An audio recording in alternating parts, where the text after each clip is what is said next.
Podcast.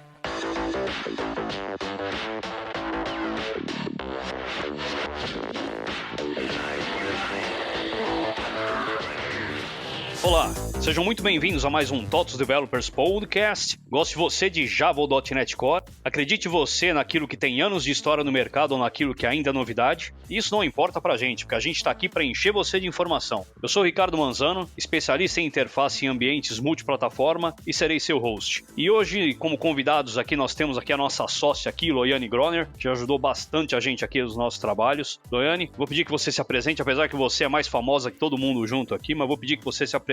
Oi pessoal, bem, em primeiro lugar, muito obrigada aí pelo convite de participar novamente do podcast, é sempre uma honra aí ter a presença de vocês e esse bate-papo super gostoso. Bem, meu nome é Loiane, eu sou desenvolvedora já aí faz mais de 10 anos, aí bem próximo dos 15 anos, né, e meu background aí é mais com Java, sempre trabalhei com Java desde o início da minha carreira, e também um pouco na parte de front-end aí com JavaScript e ultimamente aí mais com Angular, né, que foi o assunto do nosso outro podcast. Gosto bastante também de ajudar a comunidade, então tem um canal no YouTube para quem tiver interessado também. Tem livros publicados e palestras, né, por aqui e ali, e acho que é isso. E nosso segundo colega aqui é nosso Tótero, Raza Gargantiel, camarada nosso, que sempre que a gente precisa de uma foto bonita aqui, os caras chamam ele. É o bonitão aqui da TOTOS. Vamos ver se fala bem hoje, hein? Agora vamos cobrar, hein? Sair bonito em foto é fácil. Eu já quero ver se você fala bem. Manda aí, se apresenta pra galera, Raza. Bom dia, boa tarde, boa noite. Eu gostaria primeiro de agradecer o convite. É uma honra estar no mesmo podcast de tantos nomes aí. Bom, eu sou dev Java há mais de 10 anos, aí um pouquinho mais de 10 anos. Atualmente eu tô como especialista aqui na TOTOS, com um desafio bem interessante aí, uma equipe bem grande. Eu sou apaixonado por resolver problemas e eu tenho alguns projetos pessoais de mentoria de novos devs aí que querem entrar nesse mundo Java e outras tecnologias. Espero poder agregar aí com os meus conhecimentos e com as coisas que eu venho estudando. Vai agregar, com certeza. E como a gente já deu spoiler aqui, hoje nós vamos falar de Java, um pouquinho do velho e do que vem de novo do Java. E para completar o nosso time aqui, o nosso garoto de ouro, Álvaro Camilo, para mandar aquele jabazão bacana do TOTOS Developers. Opa, tudo bem, gente? Então vamos lá para falar do nosso portal developers.totos.com. Além desse podcast, nós temos eventos, vagas e vários posts no nosso Medium, inclusive sobre Java. Então vamos agora falar um pouco dessa linguagem aí tão amada e atualmente tão polêmica que a gente está usando. E a primeira pergunta, óbvio, apesar da gente estar falando de uma linguagem que tem anos e que também nossos colegas aqui que estão participando também já tem anos pilotando ela, a primeira pergunta é qual que foi a sua motivação lá no começo para entrar no mundo Java? Então eu acho que é bacana começar pela Loiane. Eu morava na época, né, isso tem 15 anos atrás isso, né, é um pouquinho bem antigo. O Java, na verdade, é uma linguagem bem antiga, né, ela tem mais de 20 anos de história. E eu fazia faculdade de Ciência da Computação em Vitória, no Espírito Santo, e minha primeira linguagem de programação foi Pascal, né? Então tinha aquele Turbo Pascal, uma IDE, né, bem antiga. E a faculdade onde eu estudava, ela queria se atualizar, né, se modernizar com uma linguagem que podia ser aplicada também no mercado de trabalho, né? Então os alunos aprenderiam uma linguagem durante a faculdade que depois poderia ser utilizada também quando os alunos arrumassem emprego. No Espírito Santo também a gente sempre tinha bastante evento de Java, né? Existia o ESJUG, que é um grupo de usuários Java lá do Espírito Santo, e sempre tinha, na época não tinha meetup, né? Não existia isso, mas existiam alguns encontros mensais e também tinha um encontro anual, que era o EGIS, que era o encontro anual do Espírito Santo. Então, eu sempre tive esse contato com o Java, né? Na verdade, né, tirando o Pascal na época, era a única linguagem que eu tinha exposição. Falava-se um pouco de C também na faculdade, C++, mas não tinha muita vaga de emprego naquela região. Como a faculdade estava nessa transição, né, os professores também estavam aprendendo Java, a gente decidiu formar um grupo de estudos. Acho que foi um ano antes da faculdade adotar mesmo a linguagem oficialmente. E a gente fez esse grupo de estudos com professores também, isso foi bem legal, que a gente tinha professor também ajudando a gente a tirar as dúvidas. E assim a gente fez o grupo por 6 meses. Na época era nos primeiros períodos da faculdade, então a gente ficava um pouquinho a mais depois, antes de poder ir trabalhar, ou quem estudava à noite também tentava chegar um pouquinho mais cedo para poder tentar sincronizar aí com o resto do time. E também ali em paralelo a gente tentava fazer um projeto, na verdade foi um jogo da velha, eu até fiz o upload desse código lá pro GitHub, que foi meu primeiro projetinho assim prático em Java com Swing, né, um negócio bem antigo mesmo. E foi assim, né, que eu fui aprendendo Java através desse grupo de estudos, e um ano depois depois a faculdade acabou adotando a linguagem como removendo o Pascal e colocando o Java no lugar. Bacana. Eu também acabei aprendendo primeiro o Pascal. Eu já programava em Delphi na época, então pra mim foi transparente, mas eu achava que era uma boa linguagem pra quem tava começando, porque era tipada, você tinha regras que você tinha que respeitar. Apesar do Java também ser chato com essa parte de tipagem, eu acho que o Pascal ainda era uma boa opção. Mas bacana. E Raza, ela acabou respondendo a primeira e a segunda pergunta numa paulada só aqui, então eu vou fazer pra você 2 perguntas numa só. Primeiro, qual foi a sua motivação pra entrar no mundo, como ela começou, e o segundo que ela respondeu por tabela, que qual foi o primeiro desafio que você enfrentou quando entrou nesse mundo? Lá em 2005, 2006, lá na faculdade, comecei a ter mais contato com linguagens de programação, né? Antes da faculdade eu não conhecia nada do mundo, nem computador eu tinha. Na faculdade eu comecei a ter que estudar um pouco mais do que o normal para conseguir acompanhar quem já tinha um pouco de conhecimento na área. E aí ali eu tive várias linguagens no Mackenzie, né? Eu me formei em sistemas de informação no Mackenzie. Tive C, C++, Delphi, COBOL, Java. Cada semestre a gente entregava um projetinho numa linguagem. E aí surgiu uma vaga para começar trabalhando com COBOL, né? E eu passei na vaga, comecei a trabalhar como estagiário, fui efetivado. Dali, logo no comecinho, eu já notei que eu queria empreender. E aí eu comecei a ver algumas dificuldades em empreender usando o COBOL, né? Até porque eu ia precisar ter mainframe, licença, gerar um produto com isso ia ser um pouco complicado. E aí eu dei um passo para trás, comecei a olhar para o mercado e naquele momento o Java era um boom, como para mim ainda é, né? Mas era um boom de mercado. Não, ainda é. A gente tá falando de coisa antiga, mas pelo amor de Deus, ninguém quer enterrar o Java. Acho que ele tem muita lenha pra queimar ainda, pelo amor de Deus. Sim, sim. E aí eu comecei a estudar firme Java. Então eu peguei lá uma apostilinha da Kaela, um FJ11, lá orientação a objetos e tudo mais. Comecei a estudar o Java ali, ela inteirinha, entendi um pouquinho, comecei a reler ela inteira de novo. Aí depois que eu li a segunda vez, comecei a fazer alguns exercíciozinhos. Naquela época a gente não tinha toda essa comunidade que a gente tem hoje ativa, então era apostilando, não sei quem lembra disso, a gente tinha lá umas apostilas de Hibernate, de EJB, de não sei o que, e você tinha que seguir aquele tutorial e rezar pra Deus pra aquilo dar certo no final, porque se não desse, não tinha busca de Google que fosse, acho que nem tinha Google, era KD na época, né? Cara, isso é uma coisa que a molecada que vai ouvir a gente não faz ideia como era a gente não ter computador em casa, que era uma coisa absurdamente cara, não ter internet, quando tinha, você tinha uma internet de escada que com sorte você baixava 10k e não ter o Google, é inconcebível hoje a gente realmente não ter isso, mas era a nossa vida. Não tinha Stack Overflow. Pois é. Metade dos programadores não existiriam sem ele, né, Álvaro? Não tem, hoje em dia... Como que os projetos saíam sem Stack Overflow, né? Eu não sei como. E aí, nesse momento em que eu comecei a estudar o Java, eu comecei a me interessar e aí comecei a ir entrando nesse mundo, indo na orientação a objeto e tudo mais, até que chegou um momento, acho que depois de um ano trabalhando com COBOL, Six, DB2, todas aquelas histórias, Visan, eu fui vendo que não tinha muito pra onde ir, o mercado estava um pouco fechado para essas tecnologias, já começando a se fechar, e eu não tinha essa abertura para poder empreender, eu não sentia que ia ter tanta facilidade em empreender com essas tecnologias. E aí eu comecei a fazer alguns projetos pessoais, então eu sempre fui bem curioso de cabo a rabo, esse full stack que é meio difícil de definir, eu sempre peguei lá, começava a desenhar os botõezinhos, os campos, tentar aplicar CSS na mão, ver como que isso batia no back-end. Eu abri minha própria empresa, fiquei alguns anos trabalhando com isso depois. Mas foi ali que surgiu a minha motivação. Foi no momento que eu vi que eu tinha muito mais leque para empreender e de mercado. Caso o meu empreendimento não fosse dar certo, o mercado ia me dar um respaldo ainda. A segunda é os desafios, né? Eu acho que acabou sendo empreender, mas manda aí. O que você apanhou primeiro da linguagem? Se falar não sei e ainda tô estudando ela, eu vou ficar triste com você. Depois de 10 anos... Pior que eu tô, viu? Mas eu acho que o que é mais complicado no começo é você ter uma linha de estudo que vá te guiar para você conseguir desenvolver algo de cabo a rabo. Como o leque é muito grande de tecnologias, o ecossistema Java é muito grande, né? Quando a gente fala Java, eu não consigo falar só da linguagem, né? A gente tem todo um ecossistema por detrás, a gente tem as bibliotecas da linguagem, a gente tem os ambientes, a JDK, VM, tem as plataformas SE, EE, ME, tem as specs,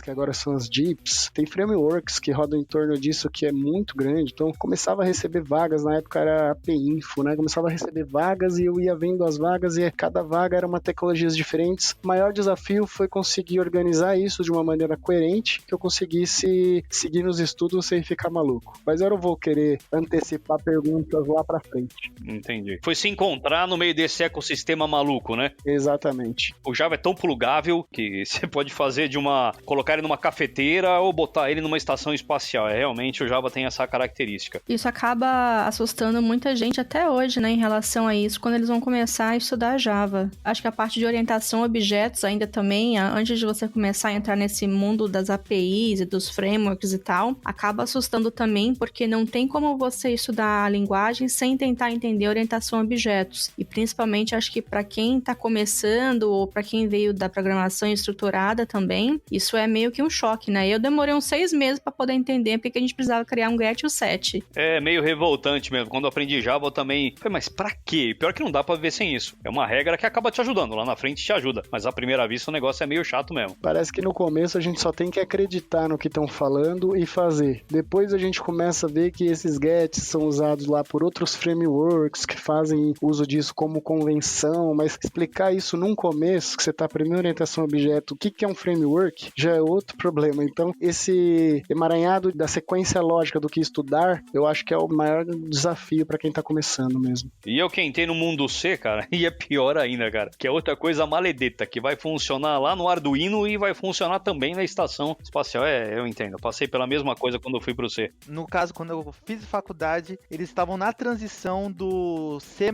para Java. Então eu comecei a programar na faculdade lá de ciência da computação em Java. Mas tinha muito professor meu que tava meio revoltado com isso. E aí ensinava Java meio puto. Tipo, aqui é o Java, mas no C, isso aqui é diferente e tal. Então era até engraçado que eu falei, nossa, mas pra que tanta revolta, gente? Essas briguinhas até hoje. Até hoje tem essa briguinha, né? Bacana. E para a nossa próxima pergunta aqui do bloco, também vai ser uma pergunta, acho que 2 em 1. É bacana porque vai emendar aqui. Como é recorrente aqui no podcast, a gente sempre fala, não tem como falar de programação sem falar de back e front-end. Então, onde vocês acham que o Java se encaixa melhor, em qual desses cenários, e como comparar ele com tecnologias que fazem a mesma coisa? Eu acho que a gente pode adicionar aí, além de back e front, a gente pode adicionar um terceiro aí, que é a parte de desenvolvimento móvel também, com Android. Não tão recente assim, mas eu já fui em eventos que as pessoas não sabiam que elas podiam utilizar Java para web, por exemplo, e pensavam que Java é apenas para Android, né? Principalmente o pessoal que estava começando, queria começar a desenvolver com a plataforma mobile e o Java era o primeiro contato deles, e não sabiam que o Java poderia fazer outras coisas. E agora que o Android foi pro Kotlin, né, ainda rodando na JVM, mas acabou se distanciando um pouco disso ainda, mas o pessoal que é um pouquinho mais das antigas do Android deve lembrar disso também. Bom, voltando aí pro front e pro back, como o Rasa falou antes, né, o Java tem todo aí um ecossistema muito grande. Um dos motivos do Java também ter se tornado bem popular, isso lá no antigamente, né, 1900 antigamente, o fato de você poder rodar o Java no browser também, né, através dos applets. Até pouco tempo atrás, há alguns anos, né, os bancos ainda usavam applet no browser, né, até que deixou de ser suportado. Então, o Java realmente era um set de ferramentas, um conjunto de ferramentas bem completo para você fazer o desenvolvimento full stack da sua aplicação. Se você quisesse desenvolver para mobile, você tinha. Se você quisesse desenvolver uma aplicação web também, se você quer desenvolver uma aplicação desktop, também pode, né? Naquela época, utilizava muito, se eu não me engano,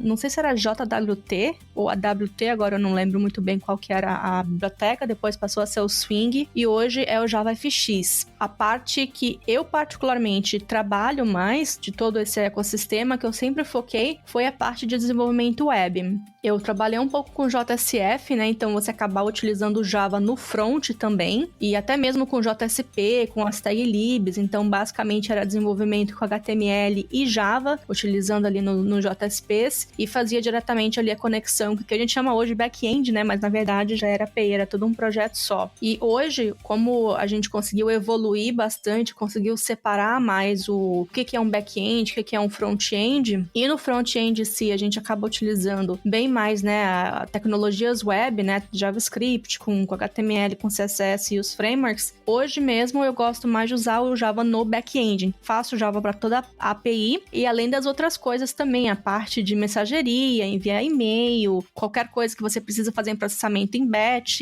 enfim, isso tudo fica pro Java, que Java aguenta o tranco, né? Você pode colocar qualquer coisa ali que você consegue fazer o processamento e também é um dos motivos aí de várias, principalmente no ambiente corporativo, enterprise, Java ser muito utilizado, né? Você pode confiar que vai estar ali funcionando direitinho, não vai dar nenhum problema. Então, hoje, se eu tivesse que escolher, eu fico mais com a parte de back-end. E se a gente for entrar na parte de back-end também, a gente tem diversas coisas, né? Pode começar a entrar na arquitetura de microserviços, né? Como eu já tinha falado, mensageria, a gente tem diversas soluções aí para qualquer coisa que for necessária. Java é pau para toda obra. E se eu falar de back-end, o que você acha que dá pra gente colocar lado a lado com Java? O .NET Core, o Rust? O que você acha que conseguiria brigar, se não de pau a pau, mas que chegasse perto? Eu acho que uma alternativa hoje, não apenas da linguagem, mas de ecossistema em geral, seria o .NET ali com C#, né? Porque você tem bastante coisa também que você consegue meio que fazer com o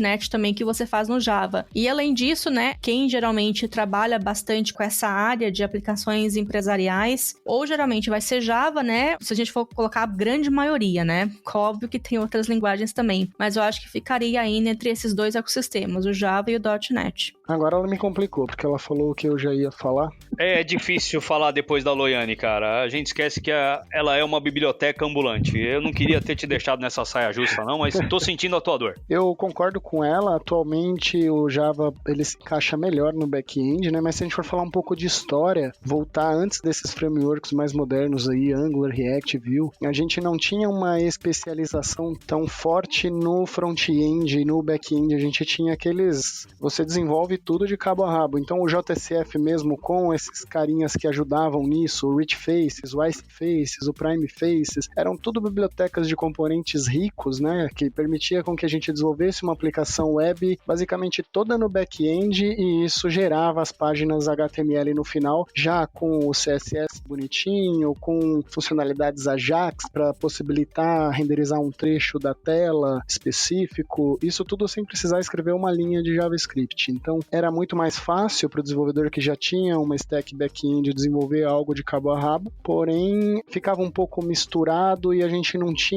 creio que seja uma solução de tanta qualidade, porque a gente não tinha reaproveitamento com a evolução, né, das APIs REST e tudo mais, agora trafegando JSON de um lado para o outro entre microserviços e front-ends, back-ends, agora a gente tem uma flexibilização maior para poder usar uma mesma API REST, por exemplo, fazer uma tela web e um dispositivo mobile. Então, eu acho que essa evolução da história do desenvolvimento fez com que o JCF, Rich Faces, esses caras fossem perdendo um pouco de mercado e aí o Java passou a se tornar mais back-end no sentido de desenvolver da API para trás ali, API, serviço, banco, né? E deixar essa camada de front-end para esses frameworks mais novos. É para onde eu vejo que as coisas estão indo. Aí agora com relação a como comparar ele com outras tecnologias, aí eu acho que é uma pergunta bem aberta, né? A gente pode comparar performance, a gente pode comparar o custo de desenvolvimento, o risco em conseguir pessoas no mercado, já que hoje em dia o turnover é alto, a gente não tem muitos profissionais qualificados, né? Então, quanto maior a gama de profissionais, eu acho que é uma maneira de comparar que tecnologia que eu vou usar, né? Como que eu vou repor as pessoas do meu projeto, né? Podemos também comparar o quão verboso é para escrever algo. Para mim depende de cada projeto, empresa, pessoa, por exemplo, pra gente saber qual a comparação correta que a gente vai fazer dependendo do contexto, né? Mas fica tranquilo, não precisa montar um projeto pra perguntar, não. Eu só queria saber o que você acha que dava pra rodar de pau a pau com ele. Mesmo se perdesse um pouquinho... Eu concordo plenamente aí com a Loiane e eu falaria a mesma coisa do .NET. Show de bola. E aqui o momento pimenta do nosso bloco, eu tenho que falar, porque quem é programador e tá sempre com a cara nas mídias sociais sabe. O Java hoje virou foco de meme e de piada. Eu acho até uma coisa absurda, mas cada 10 memes que você vê, 8 vão ser alguém falando alguma coisinha de um coitado que tá se jogando no precipício porque falou, não, para trabalhar com Java eu prefiro morrer. Como que vocês acham que isso aconteceu? Porque se o Java é tão bom no back-end, é sinal que ele é robusto. O pessoal perdeu a visão dessa robustez dele, talvez pro front, cara, mas ele com certeza é pau pra toda a obra programadora no back-end. E o que vocês veem dessa mudança do público, dessa modinha? Vamos falar o termo certo aqui. Isso é modinha na minha opinião. O que vocês acham? Eu acho que essa fama do Java, né, isso é uma coisa que eu escuto desde que eu comecei a aprender Java aí há 15 anos atrás, né? A gente via nos livros mesmo comparando Java com C, por exemplo, né? E a ideia do Java foi escrever uma vez e rodar em qualquer lugar por conta da JVM, né? Que você escreve o Java, gera ali o bytecode e a JVM é que vai executar aquele bytecode, né? Diferente do C ali, que é uma linguagem que é compilada. Se eu não tô falando errado, né? Eu acho que é compilada. Não, tá falando certinho. Um programador não sabe o que é sofrer até ter que compilar uma biblioteca para os 3 SOs de desktop. Pega a última versão do Qt, do Qt, se a gente for falar bonitinho, e compila ele para Mac, Windows e Linux. Se você conseguir, eu vou falar que você é um programador. Você tem toda a razão. É exatamente isso. Então, e aí nos livros a gente via bastante essa comparação entre Java e C, principalmente falando que Java era um pouco mais lento que C. Eu acho que desde essa época, porque até se você for pegar livros hoje que são mais antigos, você vai ver essa frase, né, que o Java é um pouco mais lento que o C, mas é justamente por causa disso, dessa facilidade de você programar e você conseguir rodar em qualquer sistema operacional, desde que você tenha ali o JRE, né, a JVM, para poder rodar o seu código. O segundo motivo que eu vejo bastante, e conversando com pessoas que estão iniciando na área também, eu vejo que esse é o maior gap. O Java é uma linguagem antiga, né, tem mais de 20 anos de vida aí, é uma linguagem hoje super usada no mercado, super robusta, como você mesmo falou. E é claro que a linguagem ela também vai passando por evolução, né? Ela não ficou parada no tempo e tá desde que começou, né? Do que era 20 anos atrás é o que é hoje. A gente tem mesmo, até agora, né? A gente tem releases do Java a cada 6 meses. Então você vê o progresso que o time tá fazendo. Você pode participar votando também se você acha que certa funcionalidade deveria entrar na próxima versão ou não, né? Tem toda ali o JCP que você pode participar também, você como pessoa física desse processo, ajudando e escolhendo o que vai entrar na linguagem e ajudando a fazer parte da história, né? Criando a linguagem do jeito que você precisa ali, do jeito que a indústria, que o mercado precisa. E o Java evoluiu bastante, né, nesses últimos anos. Houve ali um período que ele ficou meio um pouco parado, né? Teve a questão da compra da Sun pela Oracle, né? Isso tudo acabou deixando as coisas um pouquinho mais lentas até depois o pessoal entrar no ritmo de novo. E agora, novamente, o pessoal tá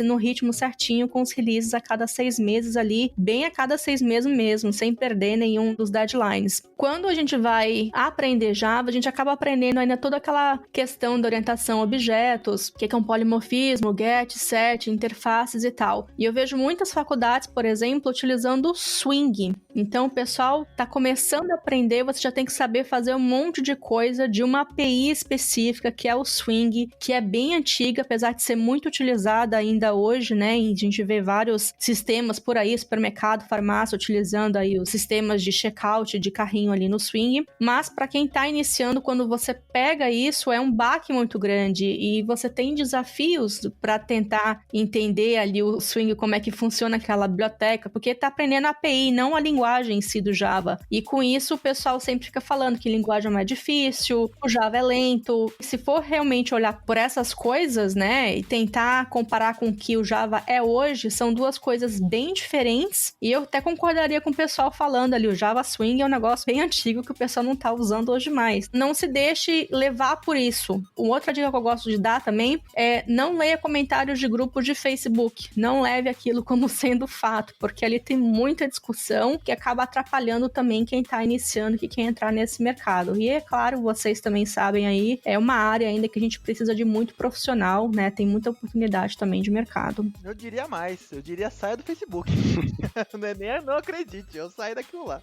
Faz todo sentido isso que a Loiane falou. Eu acho que o que traz esse motivo de piada aí, de pessoas que são de outras áreas ou que não querem apoiar o Java, dizer que, eu quero fazer um Hello World, eu tenho que fazer 10 linhas, tem que ter o class, tem que ter o public static void main, string args, passar lá o meu system, out, print, len, sendo que no Python com uma linha eu consigo fazer isso, né? Mas a gente não vai escrever esses autos no final das contas. E essa estrutura que o Java fornece nos ajuda lá com a orientação orientação a objeto, que eu também acho que é outra coisa que pode ter virado motivo de chacota, mas dá pra gente entender um pouco. Por exemplo, aquela história, né, de se você tem um problema e você quer resolver ele com Java, você vai ter uma fábrica de problemas, né, eles falam, que é justamente por querer aplicar aqueles design patterns, tudo porque o Java apoia a orientação a objeto, então você acaba aplicando bastante design pattern, o código pode ficar um pouco mais complexo de entender inicialmente. Velho, não aguenta, pede pra sair, cara. Exato, então às vezes quando você dá uma opinião num Facebook da vida dizendo que é muito complexo para fazer uma coisa que seria simples, às vezes falta analisar um outro aspecto, que a gente está fazendo aplicações corporativas grandes que demandam uma manutenção rápida e fácil, e aí mexer num ponto único. Então às vezes essa fábrica de alguma coisa que cria um objeto complexo pra gente é algo que vai facilitar muito no contexto em que você está encaixado. Então a gente tem que analisar melhor antes de fazer essas comparações, não que o Java vai resolver tudo da melhor maneira. Você pode às vezes fazer um script em Python para resolver algo de maneira mais rápida, onde eu quero manipular um arquivo, copiar uma coisa daqui para lá, tratar informações rápidas. Posso fazer ali com outra linguagem se eu quiser fazer em menos linhas, né, vamos dizer assim. Mas eu acho que por conta do Java ser essa solução corporativa que atende um ecossistema bem grande, né, ela acaba trazendo essa complexidade que às vezes é motivo de chacota de dizer que é mais fácil fazer com outra linguagem. Além disso, essa questão da performance, né, que a Loiane comentou, com relação a uma linguagem já mais nativa do que uma linguagem que vai rodar em cima da VM, né, tem que entender se o Java realmente é a tecnologia correta para o seu projeto. Se o caso for ser performance, né, pode até um microserviço da parte que tem que ser mais performática, enfim, cada caso um caso, né. E essa questão do swing também eu concordo que é bem complicado de fazer essas telinhas. Hoje já não se faz muito disso, né, mas antigamente lá você ia fazer no Visual Studio lá uma telinha no VB lá, era muito fácil, você arrastava bem, você selecionava a área que queria colocar os componentes, ficava certinho, clicava 2 vezes, já estava no método, é muito prático, a IDE te ajudava muito. Com Swing no Eclipse, basicamente você não consegue fazer muita coisa, tem o NetBeans lá que te dá uma ajudinha, mas também não é grande coisa assim na questão de layout de tela, é bem trabalhoso de trabalhar. Só que como isso não é uma realidade atual, muito,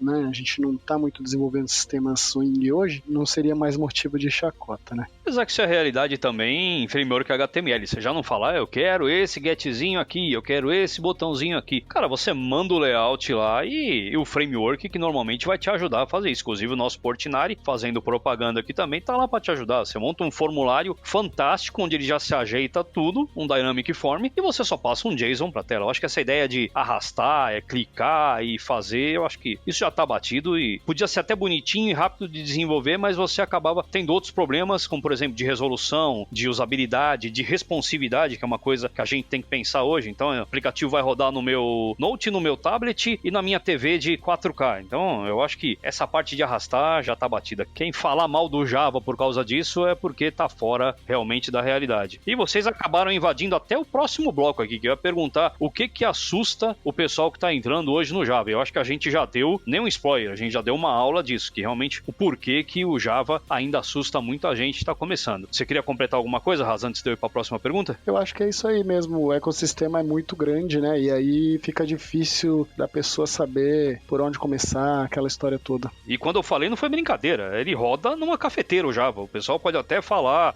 não, ele tá exagerando, mas não, ele no mundo embedado, ele é muito forte, ainda é muito forte hoje, então eu acho que realmente é uma coisa bacana do Java, rodar, que era a ideia inicial dele, rodar em qualquer coisa, literalmente. E o Java roda até em Marte também, não sei se vocês lembram daquele robozinho Mars Rover também, parte do código daquele robô era feito em Java. Verdade, ou seja, ele está em todo lugar do mundo e do sistema solar, verdade. Nessa briga toda, sempre quando alguém me pergunta, o que eu começo a estudar, Angular, Java, não sei o que, eu sempre falo, linguagem boa é a linguagem que paga boleto, ponto. Não tem. Vamos parar com isso, vamos resolver problema. Raza falou do Python. Eu faço um print numa linha. Tá bom, amigão, mas vai fazer uma tela. A gente tava falando de swing. No Python, pra fazer uma tela desktop, é muito pior do que o swing. É mais complicado ainda. O Python é a mesma coisa. Você usa pro back-end, mas no front-end vai ser web, porque fazer na mão todos os elementos é bem mais complicado. E para a próxima pergunta aqui, eu vou perguntar para vocês, a gente já falou muita coisa boa do Java, eu vou perguntar aquilo que incomoda vocês, mas não vamos falar de swing, não vamos falar do desafio de aprender, que vocês dois já são fera e já dão aulas disso. Mas mesmo hoje, como profundos conhecedores da linguagem, o que incomoda vocês no Java que vocês acham que podia melhorar? Eu acho que as coisas que mais incomodam, assim, é essa questão, talvez, de performance, né? E a parte verbosa de escrita, mas isso eu vejo que o Java, com essa nova abordagem da Oracle aí, que eu achei bem bacana, lançar atualizações semestrais, né? Ela vem lançando atualizações que realmente vêm resolvendo esses problemas, né? A escrita mais sucinta e a parte de melhoria de performance no Garbage Collector ou nas funções que a VM tem ali em cima do seu projeto. Então eu acho que essas duas questões de performance e verbosidade, mas vem sendo resolvida. Eu concordo com o Rasa. Tem algumas coisas de sintaxe que eu gostaria que melhorasse, mas acho que desde o Java 7 eles vêm melhorando, vêm mudando isso. Tem algumas coisas novas agora também, o que eles adicionaram nos últimos JDKs para poder simplificar o switch case e também a parte de strings, concatenação, então para o string literals. Tem métodos novos também que vão ficar disponíveis, então isso acho que aos pouquinhos a comunidade vai ajudando, a própria comunidade junto com o JCP vai votando aquelas coisas que tem mais prioridade para as pessoas para entrar em cada release do JDK e aos poucos a gente vai melhorando a linguagem. Outra coisa sobre a verbosidade também, que eu acho que melhorou muito em relação aos últimos anos, é que hoje a gente tem diversos cenários novos, diversas coisas novas que a gente pode utilizar no Java mesmo, né? Então, uma coisa que eu não gostava, eu acho que ninguém gosta, na verdade, em qualquer linguagem, acho que é trabalhar com datas. Eu acho que isso é dor de cabeça em qualquer linguagem que você for ter que fazer manipulação de datas, né? Isso acabou melhorando bastante também depois do Java 8, já ajuda um pouquinho. E no Java também a gente tem agora a programação reativa, né? A partir do JDK 8 também, com a biblioteca de streams. Os próprios frameworks também vão adicionando isso. O Spring, você tem o MVC e agora também tem um Spring reativo. Óbvio que são duas bibliotecas diferentes para cenários diferentes, né? Levando em consideração a questão da escalabilidade de projetos. Então, o Java mudou muito hoje, está muito moderno. O jeito que você escreve código hoje está bem diferente do que a gente escrevia há 5 anos atrás. Aos pouquinhos, a gente vai melhorando a linguagem, vai se adequando aí às necessidades do mercado e pode ser que daqui a 5 anos a gente tenha necessidade de arquiteturas e designs diferentes também e a gente vai evoluindo aí junto com a comunidade.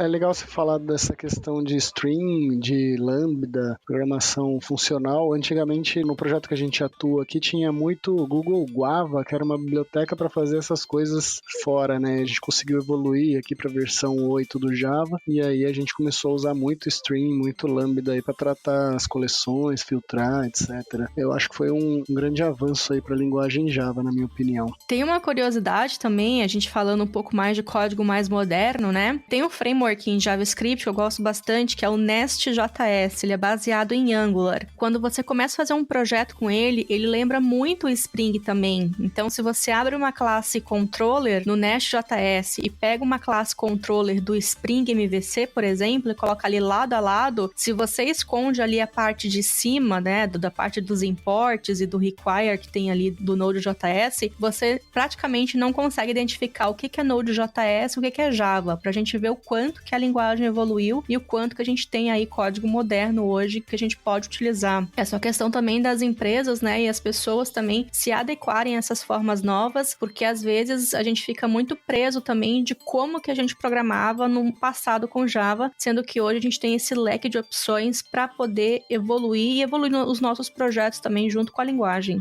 Uma coisa que eu ia falar é a questão do Java EE e Spring, né, que acho que agora nem é mais Java EE, né, Jakarta EE, né. É uma coisa que incomoda um pouco também quando você está começando, porque você começa aí pela linha do Java EE, que é um conjunto de especificações para desenvolver o web, né? E aí você vai vendo sobre aquelas especificações, conhecendo quem são os frameworks que implementam aquilo, e aí você vai indo para um mundo de desenvolvimento. Aí quando você entra no mercado, você vê que muita gente usa, por exemplo, Spring, que aí ele faz praticamente as mesmas coisas do Java EE, mas talvez de uma maneira mais rápida, mais prática, e aí ele começou começou a ganhar bastante aderência no mercado também. E aí o Spring, quando a gente fala de Spring, também não é só Spring, né? É um ecossistema Spring, que aí ele resolve tudo para você, camada REST, camada de acesso a dados, camada de injeção de dependência, chamadas REST entre microserviços, inclusive saída para microserviços, enfim, é um outro ecossistema à parte que pode assustar quando você chegar nesse ponto e falar, poxa, achei que eu já sabia tudo do Java e tudo do Java ia estar fera, agora eu vou ter que começar tudo do zero. E aí tem algumas pessoas que até na internet eu vi algumas brincadeiras, não sei se é brincadeira ou não, mas que fala que o Java é o carro e o Spring seria o combustível, né? Mas isso aí é assunto para um outro podcast. Vamos guardar isso aí, porque realmente vai dar pra gente falar de novo sobre isso.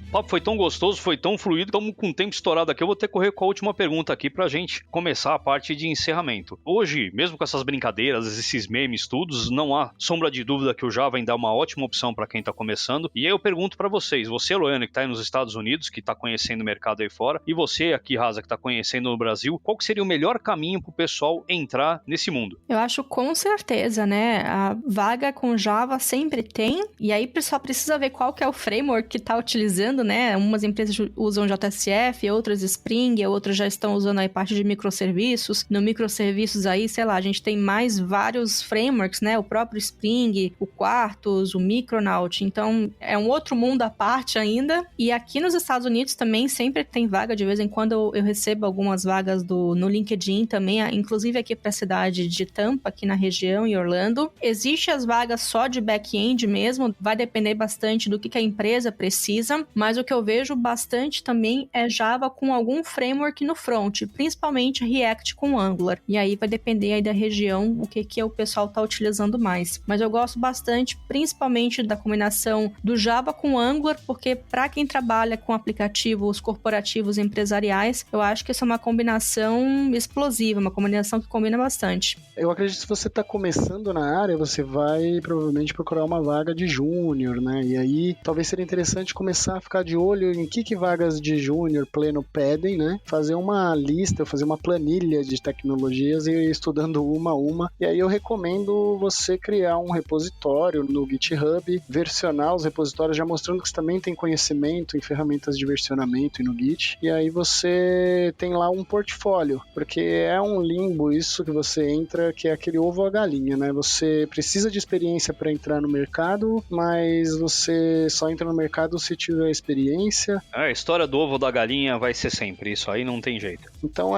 eu vejo muitos apelos de contratem júniors, mas também tem que ter o lado do júnior que sabe se vender.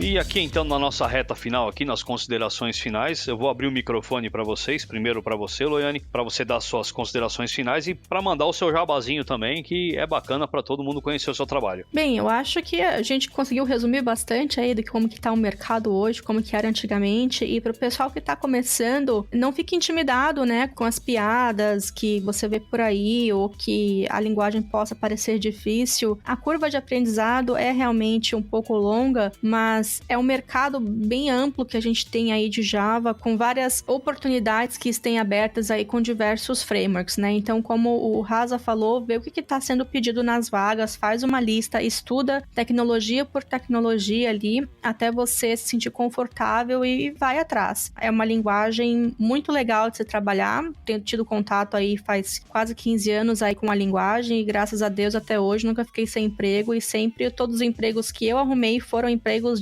como desenvolvedora Java. Vieram uns extras depois com JavaScript, Sencha, Angular e tal, mas o principal aí sempre foi o Java. E é claro, se vocês quiserem aprender também Java, tem lá no canal no YouTube, tem um curso de Java totalmente gratuito e agora eu comecei a fazer também aulas de Java um pouco mais moderno para tentar também tirar esses mitos de que Java é uma linguagem ultrapassada, né? E a gente consegue fazer bastante código legal com coisas novas que tem e que estão vindo por aí também. complementando isso que a Loiane falou, que Java ultrapassado, coisa que às vezes a gente lê por aí, né? Eu vi um tweet que eu achei bem engraçado de um cara falando que nunca recebeu tantas oportunidades de Java nesse momento que o Java está, entre aspas, morrendo, né? E realmente, eu tô sentindo o mercado bem aquecido. No nosso projeto aqui na TOTOS, inclusive, temos vagas. Estamos contratando muitas pessoas aqui no projeto que eu participo. Nos últimos meses já foram mais de 20 pessoas só Java. Com certeza é um mercado que não vejo morrer tão cedo, não. Eu acho que tá bem aquecido e, bom, se parar agora de fazer sistema em Java, ainda tem todos os sistemas que foram feitos até agora. Então, na pior das hipóteses, vai virar um COBOL. Eu acho também que o pessoal não tem que se preocupar com isso, não. Porque hoje o pessoal sai na porrada para conseguir um programador COBOL. E para você que tá escutando, não fique apavorado. A gente vai deixar todos os links aqui na descrição do podcast para vocês. Se vocês acharem facilmente aí os materiais da Loiane. Não se desesperem. E agora eu passo o microfone pro nosso Java Boy aqui.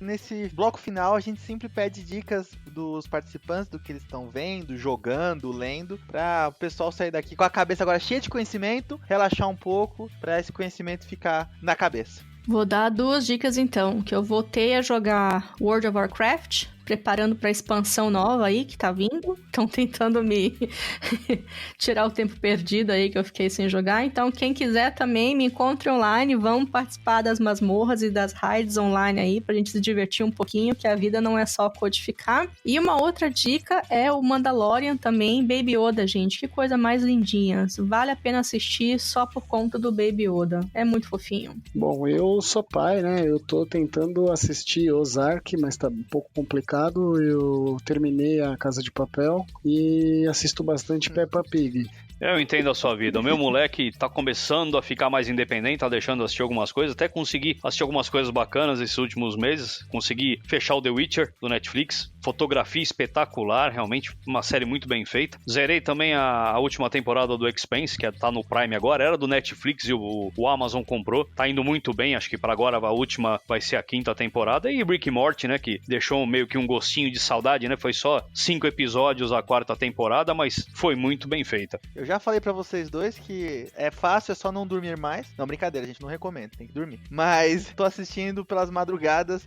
o Narutinho, tô voltando a ver desde o zero. E também agora saiu no Netflix a 3ª temporada do Sabrina, Aprendiz de Feiticeiro. É uma novelinha bem legal. Ah, velho, eu fiquei com medo depois da primeira temporada, eu fiquei com medo e não quis mais assistir não. O bagulho lá é sombrio demais. Mas a segunda virou uma novela, mas tem a parte sombria também. Eu gosto, acho bacana, é engraçado. Eu não, tive que dormir agarradinho com a mulher, cara. Eu fiquei com medo mesmo, foi deixa esse negócio pra lá. Caraca, tá bom, né? Cada um, mas... Bom, e pra finalizar, reforço o developers.totos.com, onde estaremos com esse podcast, com os links, além de vagas. Então temos lá em cima no canto direito, temos vagas, e aí você consegue acessar todas as vagas da TOTOS, além dos nossos eventos, que sempre nós temos, e esse ano a gente vai acelerar e ter bastante eventos aqui na TOTOS, não só aqui, como em todas as unidades da TOTOS, onde todos estão convidados, inclusive eventos, meetups de Java. Show de bola. E a gente mais uma vez agradecendo esse time fantástico. Loiane, você é a nossa sócia aqui, sempre um prazer imenso, uma honra incrível ter você aqui com a gente. Brigadão de novo pelo seu tempo. Eu que agradeço, obrigada. Que é isso, a gente que agradece, fica envaidecido aqui mais uma vez. Todo mundo aqui é seu fã de carteirinha. E você, Rasa, brigadão de novo, tô devendo uma cápsula de Nespresso pra você, ó, fazendo jabazinho da Nespresso aqui. Quem sabe eles mandam uma caixinha pra gente queimar no próximo aqui. Valeu mesmo. A gente vai dar Netflix, mano, todo dia. É verdade, né? Não, Netflix já era pra gente ter a vitalícia, né? Que nem o Silvio Santos, né? Vai fazer o quê, né? Eu que agradeço o convite aí, uma honra participar de um podcast aí com a Loiane e com vocês aí. Obrigadão, e a gente também queria agradecer vocês que estão ouvindo a gente, o seu tempo e a sua paciência, e a gente espera vocês no próximo TOTOS Developers Podcast.